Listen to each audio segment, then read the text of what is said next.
Son to Human Foundation Gota AUDA garden ખાતે સામૂહિક સાત્વિક નાસ્તાનું આયોજન કરવામાં આવ્યું હતું. સન ટુ હ્યુમન ફાઉન્ડેશન જેની આ શિબિર દ્વારા દેશ વિદેશમાં લાખો લોકોને લાભ મળ્યો છે. ઇન્દોરના સંત પૂજ્ય પરમ આલયજીના નવા અભિગમ નવા દ્રષ્ટિકોણવાળી શિબિરમાં ગોતા ઔડા ગાર્ડન સેન્ટર ખાતે સામૂહિક સાત્વિક નાસ્તાનું આયોજન કરાયું હતું.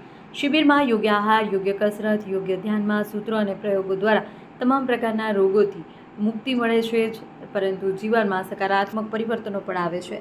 શરીર, મન અને ચેતના બધા પર એક સાથે કામ કરવામાં આવે છે, જેનાથી ઘણી શક્તિઓ જાગૃત થાય છે. શારીરિક બીમારીઓ જેવી કે ડાયાબિટીસ, બીપી, થાઇરોઇડ, અસ્થમા, સંધિવા, માઇગ્રેન, હૃદયરોગ, ડિપ્રેશન, વધતું વજન વગેરે જેવી અનેક બીમારીઓ ઠીક થઈ છે. શક્તિઓને જાગૃત કરવાના સૂત્રો દ્વારા પ્રવચન નહીં, પ્રયોગ સાથે અનેક પ્રયોગો કર્યા.